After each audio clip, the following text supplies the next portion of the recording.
preocupei em não fazer uma abordagem clássica que eu faria, como eu já fiz em algumas apresentações dessa matéria para público de direito. Porque eu gostaria de introduzir, em primeiro lugar, de onde surge essa ideia do chamado Estado gerencial e quais são as tentativas do modelo gerencial em saúde e, no caso, depois trazendo isso para as escolas, para os hospitais de escolas, os hospitais universitários. Mas, Poliana, você me ajuda, pode falar.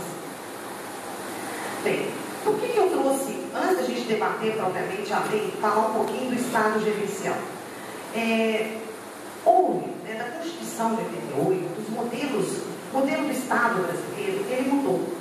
Especialmente a partir, vou falar isso com muito cuidado, porque eu não estou aqui para fazer também discurso político, no sentido assim, né? Mas não há dúvida que houve uma mudança na perspectiva do Estado, da República Federativa do Brasil, a partir dos anos 90.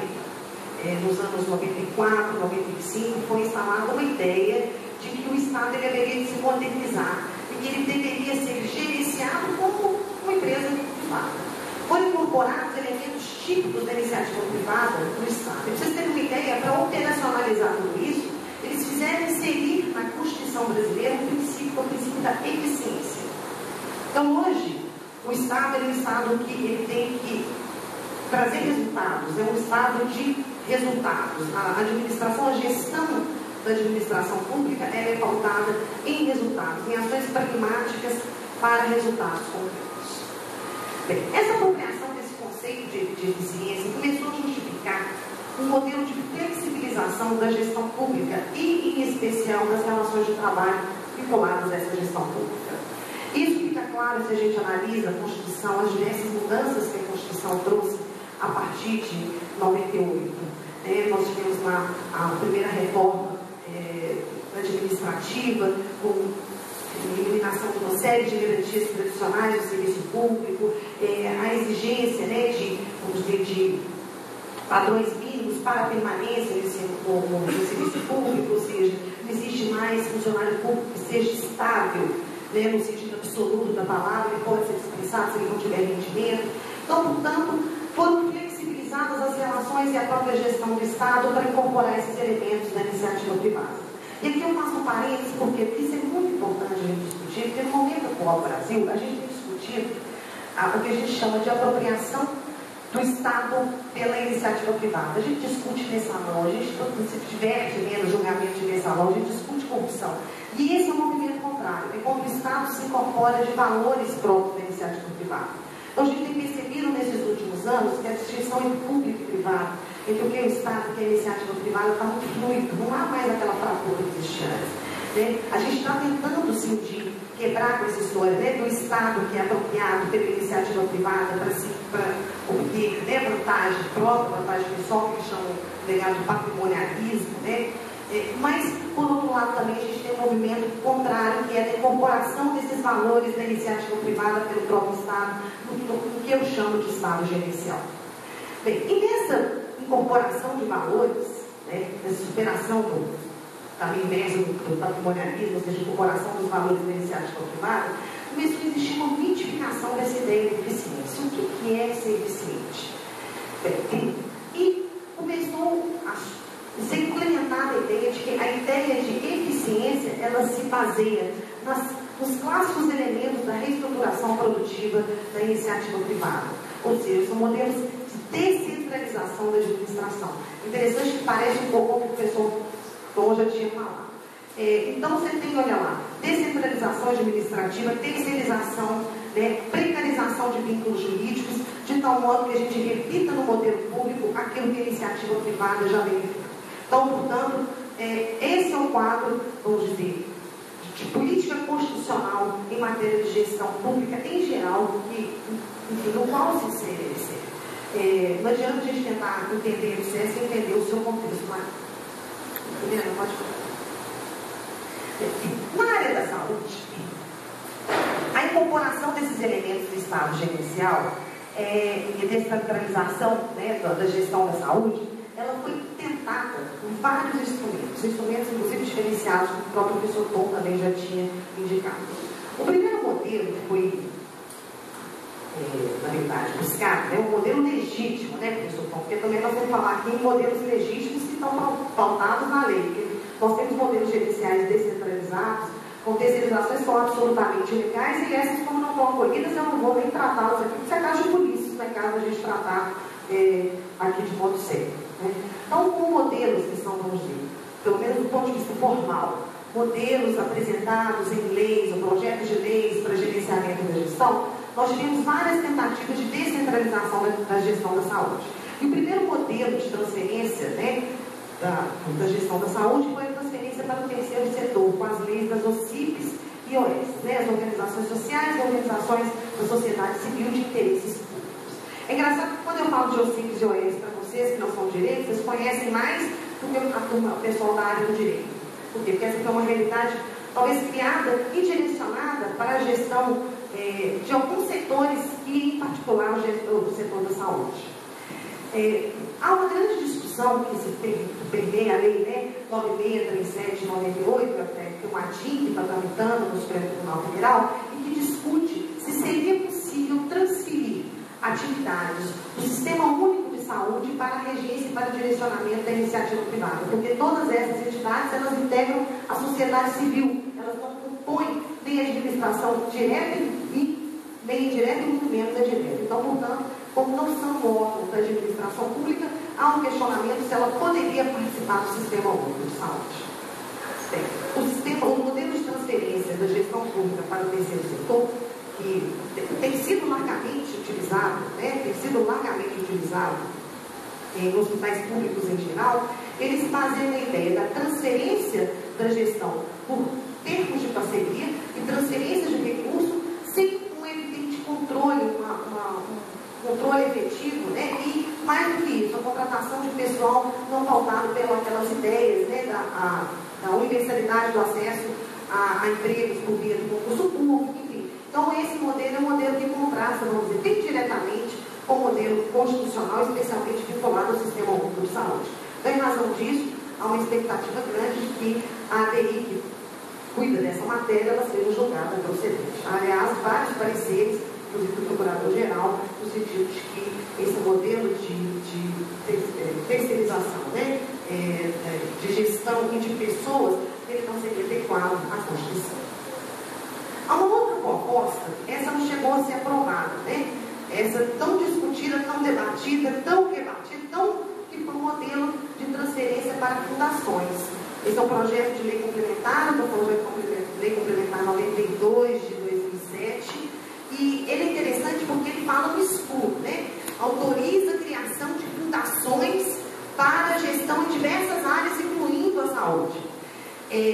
Como se estabelece que no escuro, ou seja, ao não indicar qual a natureza jurídica das fundações que estavam sendo ali autorizadas, deixariam as próprias leis não complementares, as leis ordinárias que iriam instituir essas fundações, indicar qual a natureza jurídica, ou seja, se de direito público, direito privado dessas fundações.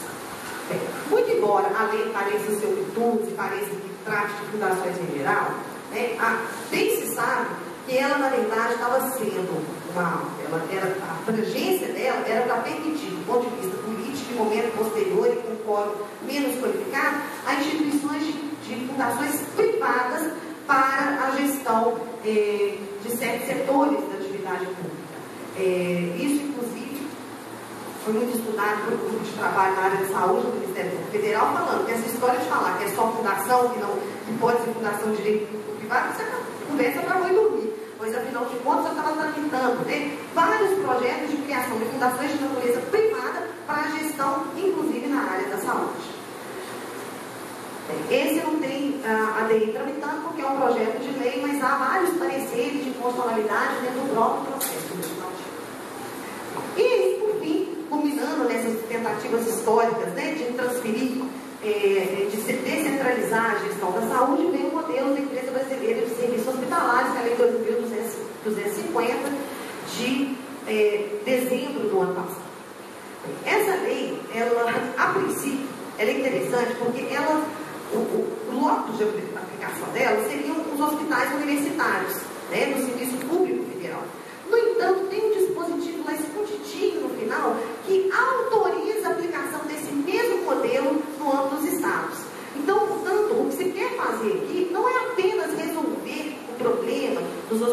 universitários. É uma estratégia política, vamos dizer, muito sagaz, criar e implementar um modelo que até então não tinha sido bem sucedido, do ponto de vista, né, do sucesso, não tinha sido ainda implementado pelas tentativas anteriores. Então tem que tomar cuidado, porque essa história de falar que ela está tratando da EBC e que a EBC ela só cuida de hospital público, isso é um pouco mítico, porque na verdade ali há a possibilidade desse modelo ser replicado na saúde em geral. E isso é um problema. Então por isso vou fazer análise em duas fases. Pergunta para mim? Em primeiro lugar, a descentralização da gestão da saúde em geral, já que ela permite isso, né, e em compatibilidade com o regime do SUS, e depois vamos tratar do modelo aplicado aos hospitais universitários. Até porque os hospitais universitários também, como integram o sistema, né, único de saúde, claro, com suas especificidades, eles também participariam dessa discussão maior, se haveria uma compatibilidade ou não com o próprio regime do sistema único de saúde. A saúde no Brasil é considerada um direito fundamental de todos, de dever do Estado, e ela deve ser prestada diretamente pelo Estado, através do Sistema Único de Saúde, permitindo-se, né, também que a prestação de serviços na área da saúde seja feita através da chamada saúde complementar, né, prestação de saúde complementar, que tem utilidade de relevância pública. Então, sobre o modelo constitucional brasileiro, nós temos, na verdade, né, um sistema que é concentrador das atividades, o Sistema Único de Saúde no Estado, e a possibilidade da participação da iniciativa privada na prestação de serviços de saúde complementar. Esse modelo ele surge como ruptura do modelo existente anterior, que era um modelo descentralizado.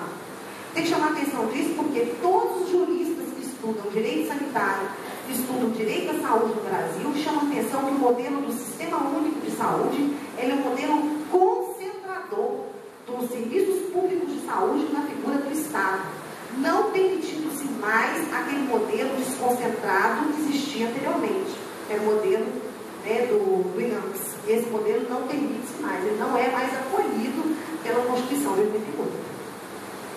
E aquilo que não é SUS, esse sim, que é chamado de serviços de saúde complementar, esses podem ser executados pela iniciativa privada. Ou seja, o que é do SUS é do Estado, diretamente prestado pelo Estado, administração pública direta, né, ou de natureza de direito público. E, em se tratando de prestação de serviços complementares, a prestação de serviços pode ser feita pela iniciativa privada, claro, sob os marcos regulatórios das agências, né, que vão regular o Ministério da Saúde, enfim, Anvisa e outros marcos regulatórios, considerando se tratar de um bem jurídico de relevância pública. Então, portanto, existem vários marcos, e esse é um grande problema, professor Tom. O primeiro grande problema que me parece, quando a gente vai tratar do modelo da EBC, não é nem da EBC propriamente dita, caberia terceirização da gestão da saúde por empresas públicas.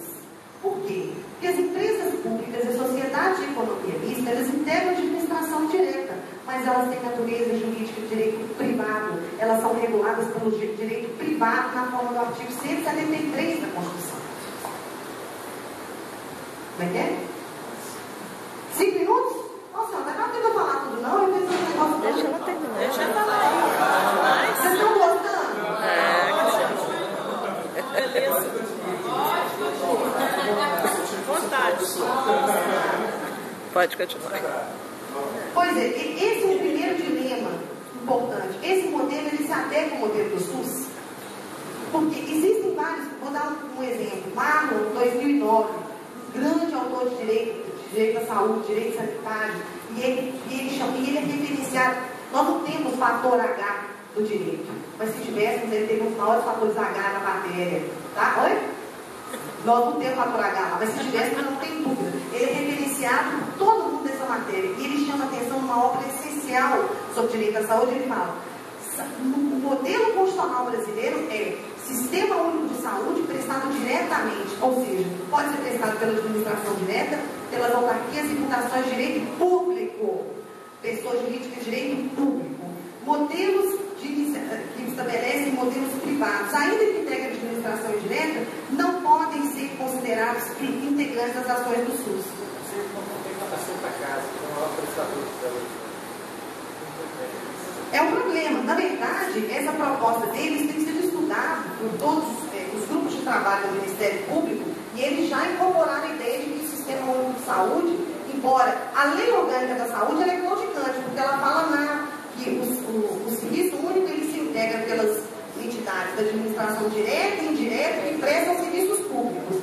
Mas aí, quando você vai estudar o modelo constitucional das empresas públicas, você percebe que as empresas públicas elas são instituídas em razão do capital ser público e as suas finalidades ou são interventivas no domínio, execução de atividades privadas, quer em caráter de monopólio ou não, com a finalidade interventiva, ou a prestação de certos serviços públicos. Agora, quais serviços públicos? Quando você vai adentrando do ponto de vista do direito administrativo, você vê que não é qualquer tipo de serviço público que pode ser executado por ela. Porque senão ela estaria se apropriando das finalidades da administração direta. E é isso que tem chamado a atenção. Então, em primeiro lugar, a primeira grande discussão é a prestação de serviços no Sistema Único de Saúde adequaria-se ao modelo desconcentrado proposto por esse modelo gerencial? Tem comigo que não.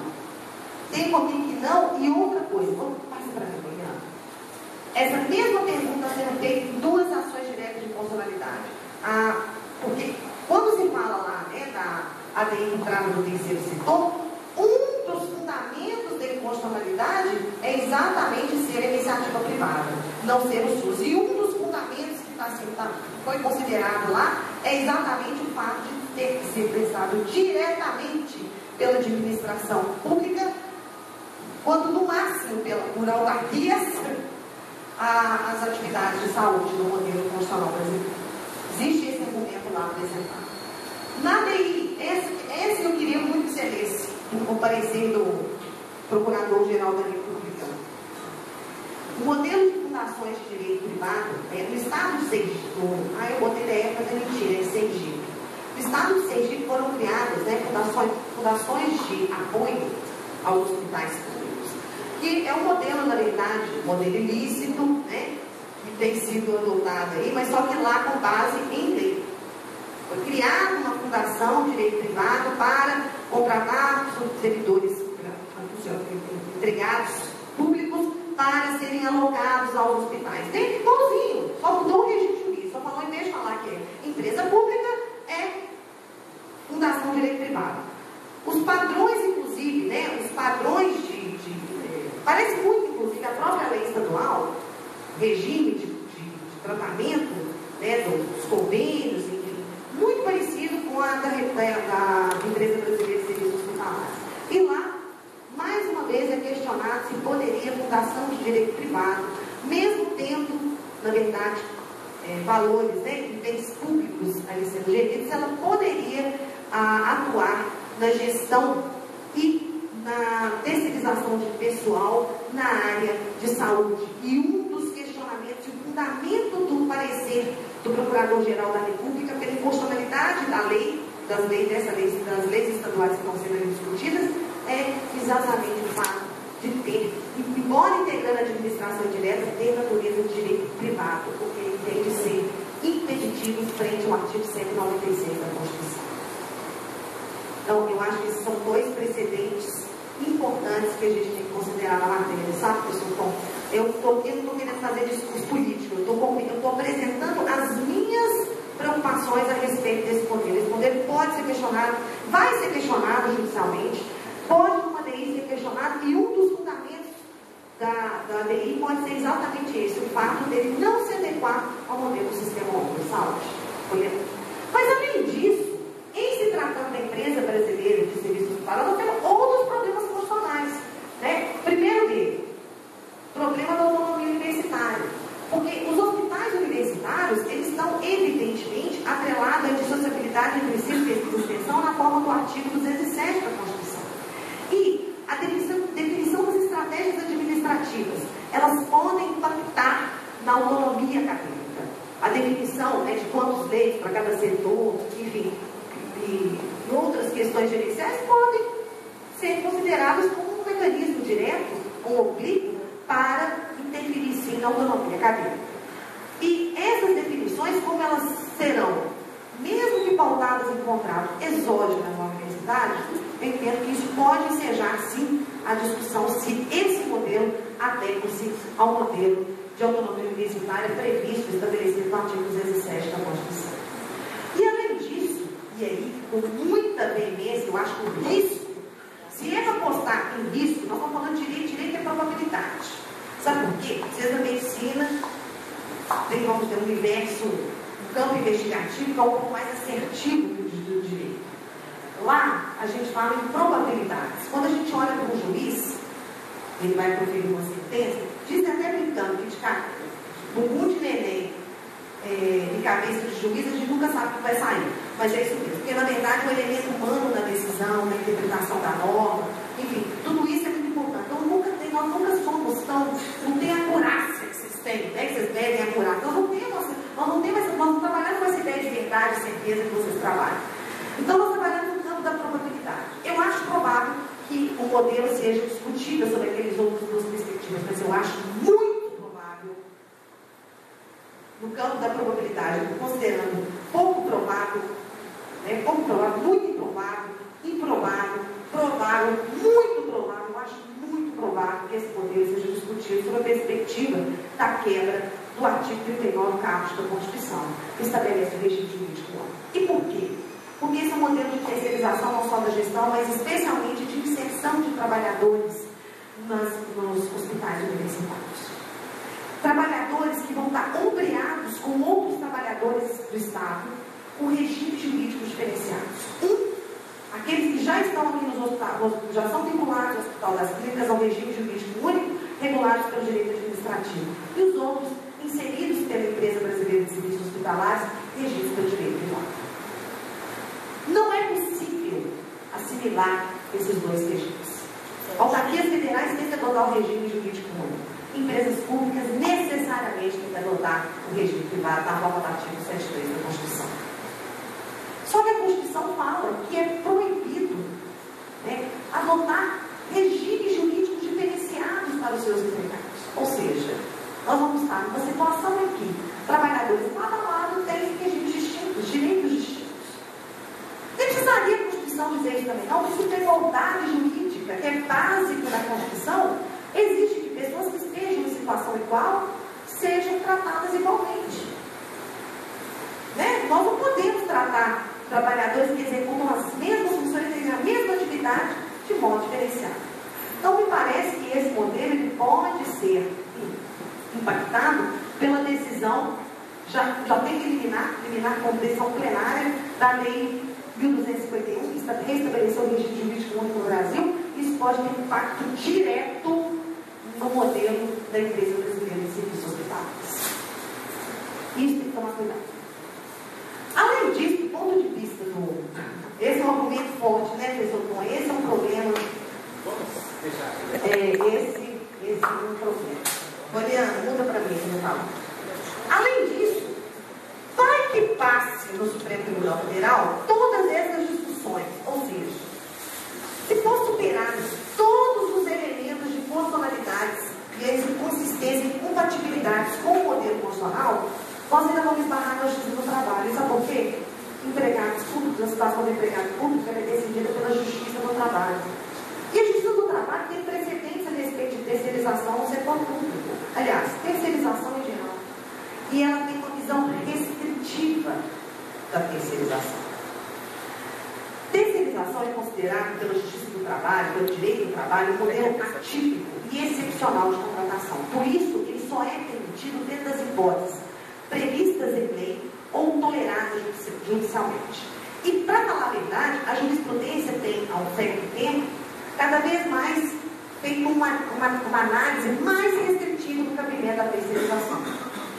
Vocês têm uma ideia? Tem uma lei que trata das telecomunicações que autoriza a terceirização no Brasil e o Tribunal Superior do Trabalho já disse que essa terceirização ela é inconstitucional.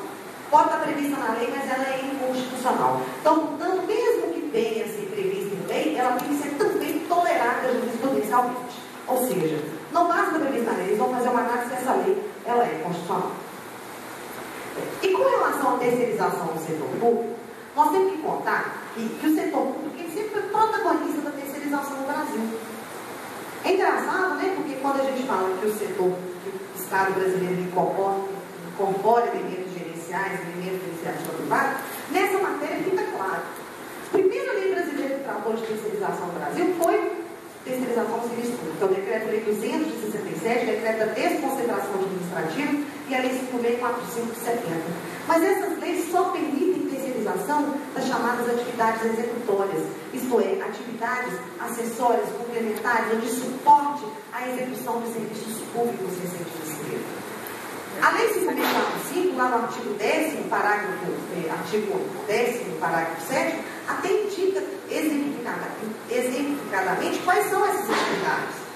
Atividade de portaria, secretaria, telefonia, custódia, operação de elevadores, transporte, enfim, são atividades que não são do serviço público recém-inscrito. E a jurisprudência do TST vem entendendo que terceirização possível no campo do setor público é esta, indicada pelo Decreto-Lei 267 e a Lei 5.470. Eles não têm tolerado terceirização da atividade da administração pública. Mas vocês devem estar se perguntando, mas essa é uma terceirização diferente, Daniela, porque não é uma terceirização para iniciativa privada, é uma terceirização para dentro do próprio Estado. É Estado para Estado. Eu não estou transferindo esses serviços, essas atividades fins para outros entes. Eu estou respeitando a regra do concurso público, eu estou incorporando só uma empresa pública no meio dessa história. E aí, claro, existem precedentes nessa matéria, porque isso é a primeira vez que acontece na história brasileira. Então, a gente tem que analisar precedentes que são análogos dessa situação. Ou seja, quando empresas privadas terceirizam para empresas privadas que compõem o mesmo grupo e que são, em última instância, o mesmo empregador. Sabe qual é a resposta do TST? Esse tipo de terceirização ela é ilegal. Todas as tentativas de terceirização dentro das próprias empresas por outras empresas têm sido rebatidas pelo Tribunal Superior do Trabalho.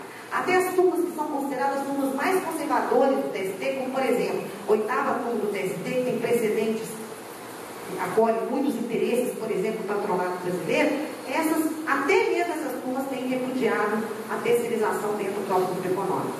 Um exemplo clássico onde eles têm combatido isso, setor de telecomunicações, essas transferências, vocês já ouviram falar das discussões e contras. Agora acabou de ter uma decisão na 8ª turma do TST sobre o setor bancário. Foi criada, na verdade, uma empresa do grupo para acolher os operadores de telemarketing. Só que ficou claro que eles exerciam atividades típicas bancárias, porque eles estavam, na verdade, oferecendo serviços bancários. O TST entendeu que, muito embora sendo do mesmo grupo, eles reconheciam que era o mesmo grupo. Ou seja, se é mesmo grupo no direito de trabalho, é o mesmo empregador. Então, não pode dividir esses trabalhadores em segmentos diferenciados, empresas diferenciadas, com a única finalidade de mudar o regime jurídico de contratação. Então, o que tem feito o Tribunal Superior do Trabalho é o que nós chamamos de controle civilizatório da terceirização. E eu não tenho dúvida que o modelo da empresa brasileira de serviços hospitalares não passará pelos padrões ou pelos contornos que a jurisprudência do TST tem dado essa matéria. E mais do que isso, se a terceirização, você pode mudar para mim? Se a terceirização lá for considerada ilegal, o que vai acontecer? Bem, em regra geral, quando eu tenho uma terceirização ilícita com a administração pública, o Tribunal Superior do Trabalho, pela súmula 363, fala que essa terceirização ilícita ela não vai gerar vínculo de emprego. Por quê? Porque numa terceirização tradicional, o trabalhador submetido à terceirização não passou por concurso público. Então eles falam, em regra, terceirização ilícita com a administração pública não gera vínculo de emprego. Está lá também no J383 da STI1 do TST. Então são precedentes lá do TST falando, terceirizou ilegalmente, não gera vínculo de emprego. Por quê? Porque não tem concurso público. Agora, se o modelo deve ser aqui concurso público. Então a terceirização vai ser ilegal, mas não vai ter um reconhecimento do vínculo de emprego. Por quê? Porque ele passou aquele empregado público pelo crivo do concurso público. Você pode obter as vagas todas. Exatamente, foi o que eu te falei. Eu não tinha te falado isso.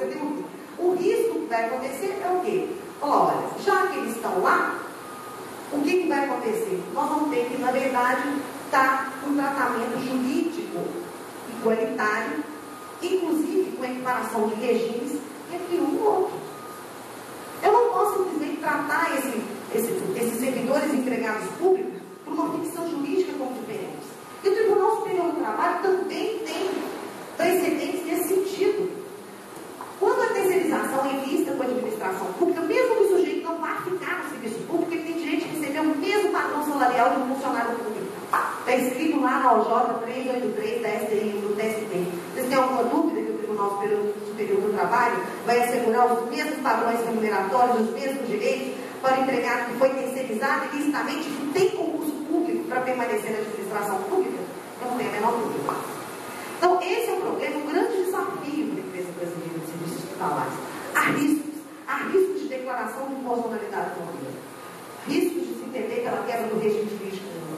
E mais, se tudo isso passar, se nada disso for questionado, nós teremos a justiça do trabalho. Essa sim, uma pedra no sapato, né, enfim,